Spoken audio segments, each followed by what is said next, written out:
Hi, Heidi again, and it's Tuesday with tips and tricks for teachers. Today we're going to continue talking about how we can find character, and this time we're going to connect it to art. Art, famous works of art. So for example, here's a painting called Peasant Girl in Spring. We can ask ourselves questions like, what is she looking at? Why is she here? How old is she?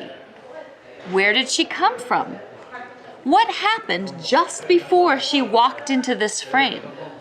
What's going to happen after she leaves it? Here's another picture called Joe with Dog Finds Man in Snow. Very creative name for a painting. A Norman Rockwell, he's a very famous American artist who often creates stories in his art. Why is this man in the snow? How did he get there? Does this man know him? Did this man find him? Did this man put him there? What is the dog thinking? You can also take paintings when you're playing with character. Here is one by John Singer Sargent, again, a very famous artist. This one is called The Birthday. You can create a little tableau with your students. So what you do is you have students represent everything in the picture. So for example, somebody can be the man, somebody can be the woman, somebody can be the girl, somebody can be the birthday cake.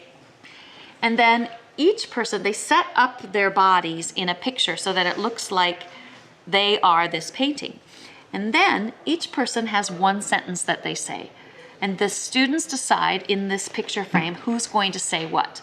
And so they each say their own single sentence, and then you freeze the frame as if you're looking at the picture. Then you take it a little bit further and you say, okay, what happened right before this moment in this picture? So then they create a little scene and then they freeze at this moment. You can do the same thing on the other end. You start with the frozen picture and then they start there and then they continue on with the story. So that's a way where you can use characters that you find in a painting to create your own characters or to come alive. I happen to have a book that's an alphabet book called I Spy.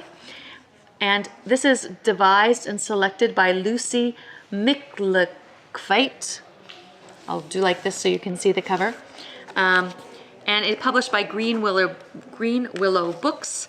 And this is very interesting because it is an alphabet book that has, again, famous works of art in it.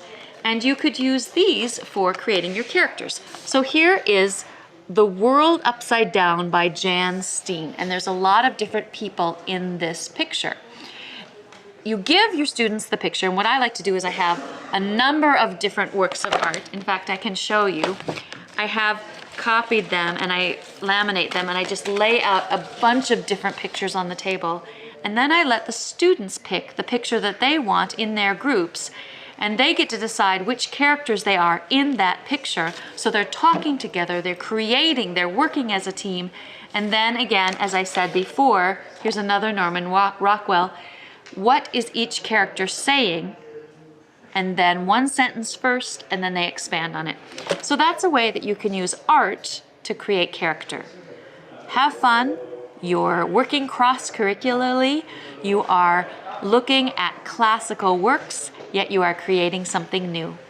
Enjoy, and we'll see you next week.